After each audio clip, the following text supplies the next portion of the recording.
following the cancellation of Roseanne, those on the right have been looking for left-wing public figures to throw under the bus and criticize for anything that could be deemed as offensive as what Roseanne has done. Case in point, Samantha Bee.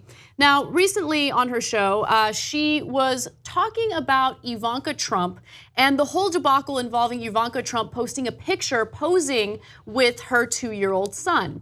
Now, after Ivanka Trump posted this picture on Twitter, there was a lot of criticism because at that time, the story about the missing migrant children was all over the news, and also the Trump administration is getting a lot of heat for enforcing this new policy that would take children away from their parents as they try to cross the border as refugees. Now, while Samantha Bee was covering this story and while she was showing that photo of Ivanka Trump, she said the following. You know, Ivanka, that's a beautiful photo of you and your child, but let me just say, one mother to another, do something about your dad's immigration policies, you feckless. See you next Tuesday. All right. She also followed that with this. He listens to you, put on something tight and low cut and tell him to effing stop it. Tell him it was an Obama thing and see how it goes, okay? So a lot of people really focused on the fact that Samantha Bee called her that name, right? That profanity, it's outrageous, we can't believe it. For me, the more offensive part was actually the second part of her statement. And it was offensive, but I wouldn't even say that it comes close to some of the things that Roseanne Barr has tweeted. So trying to compare the two, I think, is ridiculous. But I do want to hear from you, Cenk. So 2 points about this. One is a random pet peeve. People on TV say wild, outrageous things. There's terrible TV shows with crazy violence, emotional porn, trash left and right. And advertisers are like, yeah, it's okay because it's TV.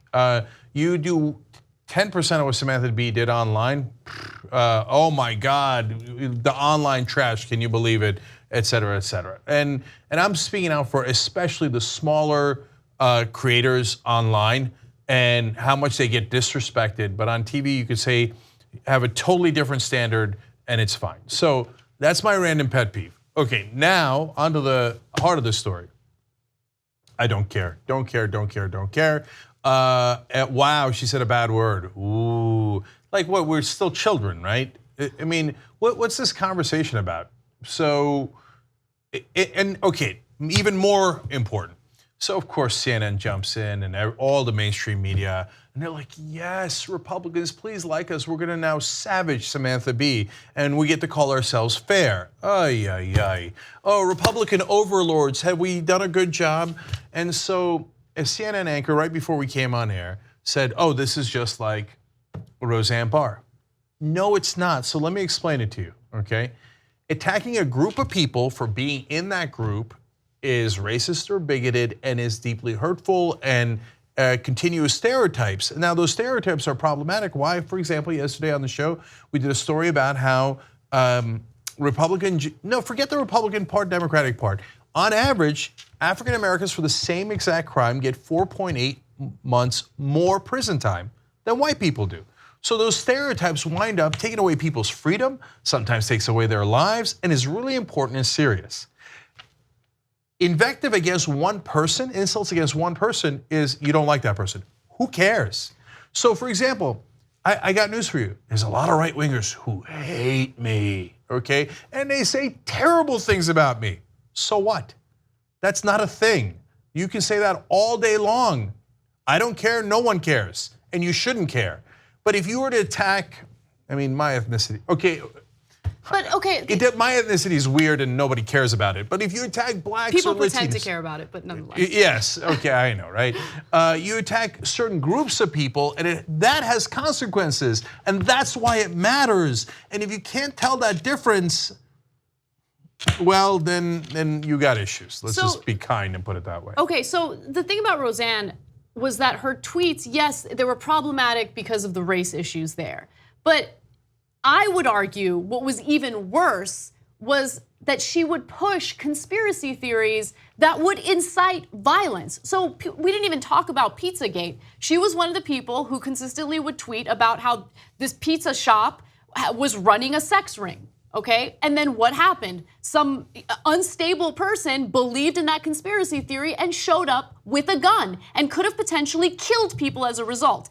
Those are the things that we should be fighting against. Those are the things that the mainstream media should be outraged about and should be fighting against. Comparing the things that Roseanne Barr tweets to what Samantha Bee said on the show about Ivanka Trump, yeah, it was offensive and it was an insult. I get that, right? But it is not the same thing.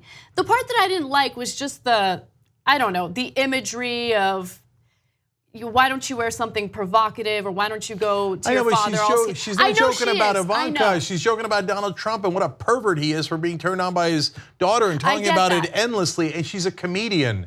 Don't care. I don't care about the insult.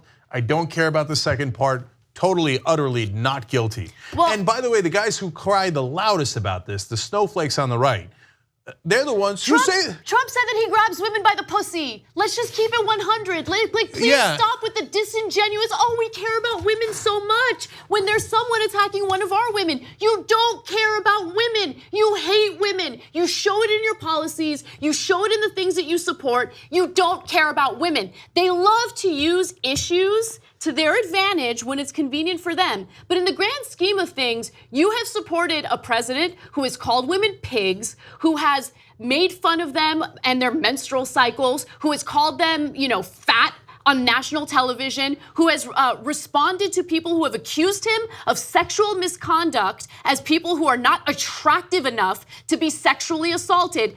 That is what should make you angry. You don't care about women. Please stop pretending like you do. Okay. So my last compromise offer, because as a progressive, I'd like to reach out to the other side like this. Anyway, so let's take Samantha Bee off air if President Trump steps down, because he talked about actually sexually assaulting women, grabbing them by their genitalia. She referred to genitalia. Now I think his crime is 1 billion times worse. But let's make a deal, okay? You claim that you're outraged. You're not. Please. The right-wing trolls online, you haven't said, every single one of you have said something way, way worse, okay? But you're pretending to be a snowflake and needing a safe space and all that stuff. Okay, so if you're that offended by Samantha Bee, I'm positive you're way more offended by Donald Trump. Do we have a deal? Take them both down?